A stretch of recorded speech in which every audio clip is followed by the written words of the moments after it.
Hello NSA student, this is Mr. Hinton with the Math Department with a frequently asked question that is related to the triangle bisector theorem.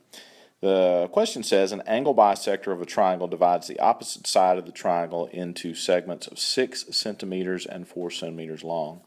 So we have a triangle, and in the triangle we have an angle bisector, which means it creates two congruent angles. All right. And the sides that are created are 4 and 6 centimeters long. A second side of the triangle is 7.4 centimeters long, and that piece of information there, the second side of the triangle, 7.4 centimeters long, is a little bit not real specific because they don't tell us which side to put it on. Okay, so it could be up here, 7.4, or it could be down here, 7.4, and that's going to affect the ratios, the ratios and proportion that is created with the triangle bisector theorem. So it says find the longest and shortest possible lengths of the third side of the triangle and round answers to the nearest tenth of a centimeter. Okay, so this is the scenario that we've drawn here, and let's go ahead and leave the 7.4 on the bottom, which means that this part is unknown. And then we can use the triangle bisector theorem to set up a proportion. 4 over x equals 6 over 7.4. Okay, so that's the scenario that would result. So we could then cross multiply, and we get 6x equals 4 times 7.4, and then divide both sides by 6, and that's going to be 28 divided by 6. I'm guessing that's x equals 4.9. All right, so 4.9 gives us, these two choices here both have a 4.9 in them.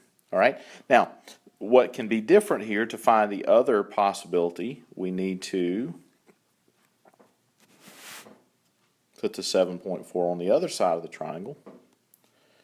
7.4 here, x on the bottom, and then that's going to change our proportion. So 4 over 7.4 will be equal to 6 over x. 4x equals 6 times 7.4, divide both sides by 4, and that's going to be 42, 11.1, x equals 11.1. All right, so that means that we have the two possibilities for the other two sides being 11.1 and 4.9 centimeters. So this is a little bit, of a tricky kind of problem. I want to show you, while we're here, I want to show you a quick workaround for this problem. And let's go all the way back to kind of the original given information.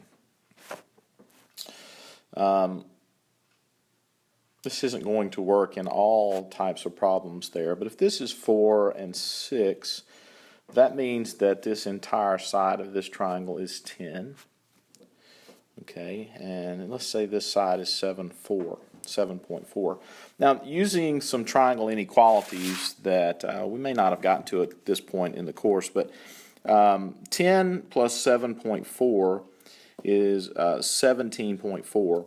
Which means there's no way that the third side of this triangle over here, can be greater than 17.4.